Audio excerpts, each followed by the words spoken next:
right, John, you ready to go? John. John. John! Oh, sorry. What was that?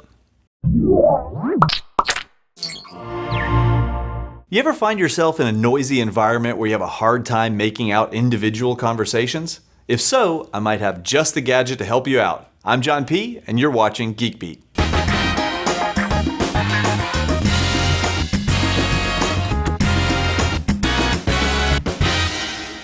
A couple of months ago, RCA sent us the Symphonix.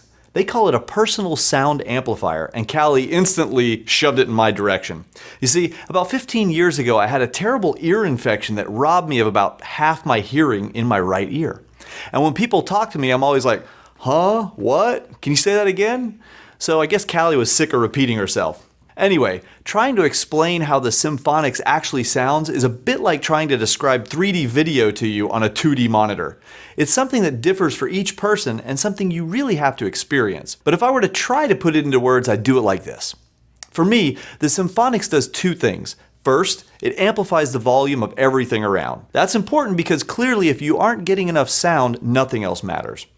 Taking a bunch of noise and amplifying it still leaves your brain to do a lot of processing and figure out what's being said.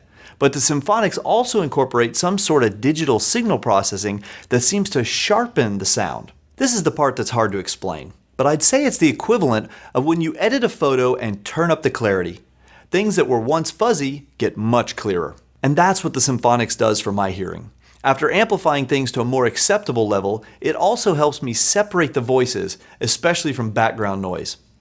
When I pulled the Symphonix out for the first time, I had no idea how to get this squiggly little thing into my ear, and honestly, I wondered why anyone would design something like this. But then I shoved it in my ear and just kind of crammed in this extra thingy in there as well, and bingo, it fit like a glove. It's ridiculously simple to operate. There's a tiny switch at the bottom and you just flip it down to turn it on. I remember the first time I did that. It astonished me. It was like turning on a light bulb. I mean, all of a sudden I remembered what it was like to hear all those years ago. Beside the power switch is a little button which you hold down for about a second to change volume levels. There are 3 settings, which is good.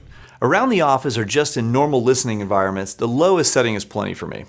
But if we're in Las Vegas or at a convention or something like that, I turn it up to the highest setting. The Symphonix will generally last me most of the day on a single charge, and it comes with this little charging base that I plug into any old USB port to juice it up. It usually takes a few hours to fully charge, so if you can, I'd recommend getting a couple of these so you can always have one charged.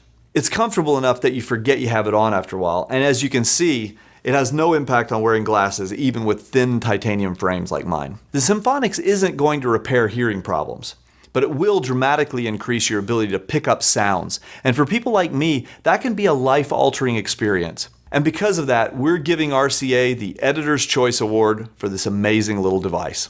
If you've got a special someone in your life who's always asking you to repeat everything you say, pick one up as a holiday gift for them and see what happens. For more reviews and other videos, be sure to subscribe to our YouTube channel, youtube.com/GeekBeatTV.